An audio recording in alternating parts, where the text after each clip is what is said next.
Well, the two-day Brics Foreign Ministers plenary meeting wrapped up in Cape Town yesterday. The gathering is a precursor to the Brics Summit to be held here at home in August.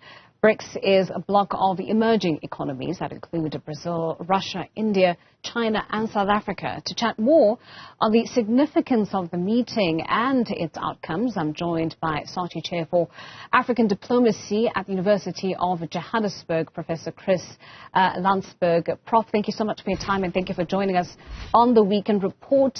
If you just browse through some of the headlines covering this particular meeting, I mean, they range from touting the foreign ministers' meeting as a show of strength, as a success for the Brics countries. One interesting one from the BBC being that they could potentially be emerging as the face for the call for a new or a rebalancing of the global order. What do you make and what did you take away from this two-day meeting? Yeah, coming from the BBC, I think that's pretty much spot on. What we seem to be finding ourselves in is this interregnum moment where the old order is dying to the absolute chagrin and irritation of the Western powers, but the new order is not yet born. So if you're saying that the BBC say that the agenda is the emergence of a new order, they are spot on. If we're not careful, especially given what happened in Hiroshima with the G7 summit, which I basically argue was a declaration of a new Cold War by singling China out so much, you could even have parallel world orders. But certainly in the interim, there is this yearning and determination by Brics and other fora and countries to challenge this notion of a multipolar world, dominated by America, and America just doesn't want to seem to let go of its hegemony, and the determination of others to say that not only are we in favor of multilateralism, but a plurilateral world, a world in which other powers also make the rules, determine what's important, including the issues of development. Right. Well, putting aside the headlines, Prof, International Relations Minister Naledi Pandor had a far more tempered approach to, of course, what the Brics Foreign Ministers meeting was about. In her opening remarks, talking about how they're really hoping to emerge as a leading sort of global voice against some of the fractured imaging that we've been seeing when it comes to geopolitical tensions. What do you make of course, her establishing that particular objective for the Brics countries? I really like the way you describe it, a more tempered mood. I mean, I think immediately after the rogue actions of Ambassador Brics, I mean, I think South Africa was almost at times at odds and ends trying to find its balance. That point you've just made about emerging more unified seemed to suggest a number of things. First of all, we shouldn't take for granted that there's a lot of cohesion amongst Brics members, and it's important to put together that unified, cohesive face. But particularly for a country like South Africa having to deal with the fallout and still potential fallout over President Putin, his visit, the warrant of arrest. It's very important for South Africa to stress that, because South Africa is at risk that if it loses the summit to another country, which we should not exclude at this stage, it should not lose the chairpersonship of the summit. But more importantly, in terms of narrative, I was very interested by some of the narratives that came out. Let me just single out one.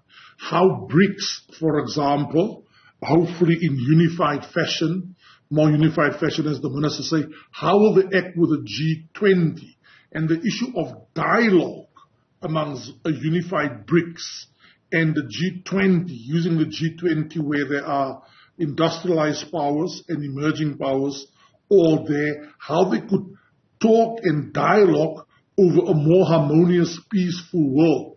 One thing is for certain, they're not happy with how the G7 and the West seems to be flexing their muscle, almost, going on this bellicose, offensive mood against anybody that appears to be anti-West or critical of the West. Talking about that unified front and the cohesion that we saw a lot of over the last 2 days, there is an issue where perhaps there isn't that much cohesion and consensus amongst the BRICS countries, and that is on the issue of expansion. Prof, some of the BRICS members are for having more countries become members of BRICS, others not so much. The fear is if we increase in number and really become a competing sort of bloc, that it will be perceived as an anti-Western bloc. And countries like India, countries like Brazil aren't particularly interested in coming across as being anti-West. How do you foresee BRICS resolving this, if indeed it is internally an issue where there is a lack of cohesion? Yeah, I mean, a very poignant point by you. There are two countries, one in particular, that quite frankly could not be too worried at this stage about the fractured nature of BRICS, whether there is unity or not. For that country, it's work in progress. And of course, you know who I'm referring to. For China, China's playing a long-term game here. China's not worried about, potential skirmishes. And I don't think there are lots of skirmishes at the moment. I'm very fascinated that you picked up on India and Brazil.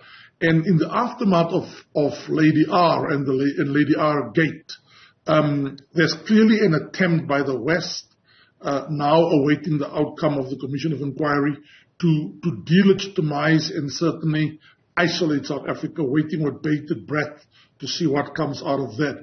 India and Brazil, having been invited to the G7, they are clearly in favor of a bridge approach. We are in BRICS and nobody's going to dictate to us that we shouldn't, but we also want to play a role in the G20 and continue to be invited to G7 members. That is a very interesting one. For China, on the other hand, and I just want to say something to you about the point you've made about the seeming lack of differences about expansion. I'm not surprised that the ministers couldn't resolve that issue. Typically in diplomacy and multilateral diplomacy, the high-level issues, such as expansion, that's escalated to summit level. That's escalated to heads of states level. Now, hear my words again. Wherever this summit is going to take place, South Africa or most likely China, depending on how the President Putin issue will be resolved, there will be movement on that. What we shouldn't fool ourselves about the proponents of BRICS is that whether it's de-dollarization, whether it's expansion, it's not going to happen overnight. It's not going to happen in 6 months. It's not going to happen in 12 months. It's going to be an incremental process that's going to take years, whereas the G7, they've been around for much longer. But for China, they don't mind the numbers. They don't mind the balance of forces, whereas the G7 is interested in the balance of power. I think just in closing, Prof, while this 2-day meeting was a show of strength for the BRICS countries, and the likely will probably be said for the BRICS summit later on in the year, we still need to talk about the sustainability of this emerging group, even with perhaps the successful front that they've been able to show us. And I raise that because, what are the core values here that we can predict will keep these countries securely together, working together, collaborating together, strengthen those bilateral ties? When we look at the makeup of some of these countries, the disparities, when we look at the economies and the strengths of the respective economies, the disparities and how even the respective countries are run. Some are democracies, some don't appear all the way to be democratic countries. So in terms of core values and what is truly keeping these countries together, is there a viability and a sustainability when we're talking about BRICS? Absolutely, and to the extent that there may be differences over values, and not only over values. South Africa is not the only member of BRICS. For example, who signed up to the Rome Statute and the ICC. So there clearly are differences between them. What they don't want is for the differences to become divisions or spill over into divisions. I was struck by the three dominant themes, therefore, that the BRICS countries sort of organized the ministers' meeting. Political and security features as at number one. They are worried about how the G7, pretending to be the force for stability in the world, themselves displays rogue behavior. I think it was a provocation on the part of the G7 to literally go to Hiroshima, Japan, China's backyard, and declare China enemy number one. Second, economics and finance, and three, culture and movement of people. So what they're going to do, it seems to me, is focus on those issues that unify for now. Issues that are likely to bring divisions among themselves.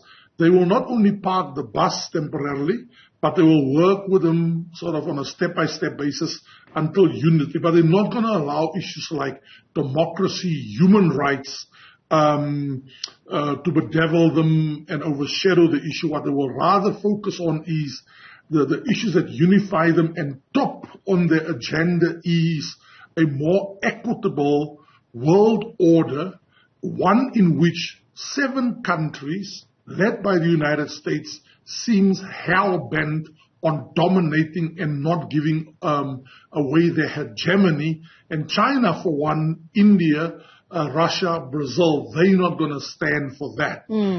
That's the one thing that they literally going to focus on in August and take to the G20 and other summits. All right. Well, Prof, thank you so much. We have run out of time, but thank you for coming onto our program and sharing your insights with us. Saatchi, Chair of African Diplomacy at the University of Johannesburg, Professor Chris Landsberg.